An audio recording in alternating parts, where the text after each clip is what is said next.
آج ہم جس ہستی کے قبول اسلام کا واقعہ سننے والے ہیں یہ وہ عظیم ہستی ہے جس کے اسلام لانے پر صرف زمین والے نہیں بلکہ آسمان والے بھی خوش ہوئے، جیسا کہ روایاتوں میں آتا ہے کہ حضرت سیدنا جبریل امین علیہ السلام آقا کریم صلی اللہ تعالی علیہ وآلہ وسلم کی بارگاہ میں حاضر ہوئے اور عرض کی، یا رسول اللہ، ان کے ایمان لانے پر آسمان والے بھی خوشیاں منا رہے ہیں، یعنی ان کی شان یہ ہے، ان کا مقام یہ ہے۔ اور ان کے قبول اسلام کا واقعہ کیا تھا؟ مختلف قسم کے واقعات ملتے ہیں ان کے ایمان لانے کے حوالے سے، لیکن ان میں سے ایک واقعہ جو کہ ان کے ایمان لانے کا سبب بنا وہ یہ تھا کہ جو آقا علیہ السلام کے دشمن تھے ان لوگوں نے اعلان کیا کہ جو معاذ اللہ آقا علیہ السلام کو شہید کرے گا اس کو اتنے انعام دیے جائیں گے، سرخ اونٹ دیے جائیں گے، اور بھی کافی ساری چیزوں کا اعلان کیا گیا۔ تو اس وقت جو ہے وہ بندہ کھڑا ہوا اور اس نے کہا کہ یہ میں عمل میں کروں گا۔ جب وہ جانے لگے تو اس وقت راستے میں ان کو ایک شخص ملا کہ جو کام تم کرنے جا رہے ہو وہ کام کرنے سے پہلے تم اپنے گھر کی خبر لے لو کہ تمہارے گھر کا کیا معاملہ ہے۔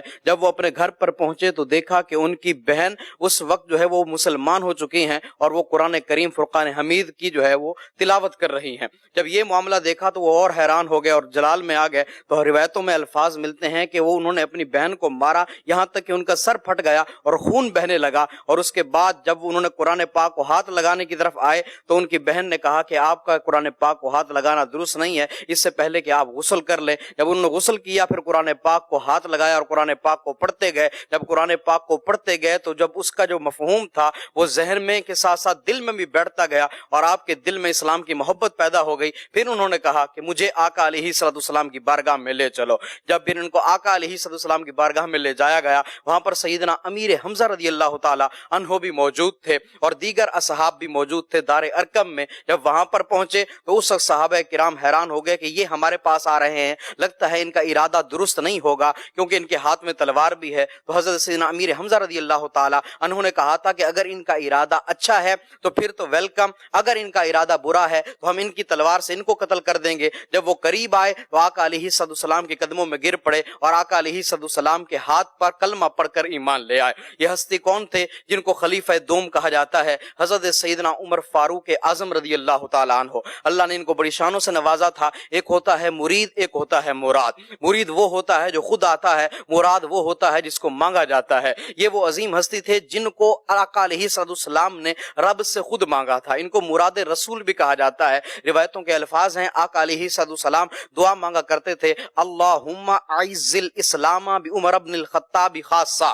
مولا عمر بن خطاب کے ذریعے، بالخصوص عمر بن خطاب کے ذریعے اسلام کو عزت و عروج عطا فرما۔ حضرت عمر رضی اللہ تعالیٰ عنہ کو آقا علیہ السلام نے خود رب سے مانگا، اور ایک روایت میں یہ بھی آتا ہے آقا علیہ السلام نے اللہ تبارک و تعالیٰ کی بارگاہ میں عرض کیا کہ مولا عمر بن ہشام یا عمر بن خطاب، ان دونوں میں سے جو تمہیں زیادہ محبوب ہے اس کو اسلام کی دولت عطا فرما۔ اس کے بعد پھر دنیا والوں نے دیکھا کہ حضرت عمر رضی اللہ تعالیٰ عنہ ایمان لے آئے۔ یہاں سے ہمیں پتہ چلتا ہے کہ حضرت عمر رضی اللہ تعالیٰ عنہ صرف آقا علیہ السلام کے ہی محبوب نہیں ہیں بلکہ رب کے بھی محبوب ہیں، رب کے بھی محبوب ہیں۔ اسی لیے آقا علیہ السلام نے جب دعا مانگی تو خاص کر کے ان کا نام بھی لیا اور یہ کہا کہ مولا جو تجھے محبوب ہے۔ تو پھر حضرت عمر ایمان لے آئے، اور جب یہ ایمان لائے صحابہ کرام کہتے ہیں اس کے بعد ہم نے کبھی چھپ کر نماز نہیں پڑھی۔ اللہ اکبر! جب آپ ایمان لائے ہیں اس کے بعد آپ نے کبھی چھپ کر نماز نہیں پڑھی۔ سارے صحابہ کرام بھی جو ہے وہ سب کے سامنے نماز پڑھا کرتے تھے،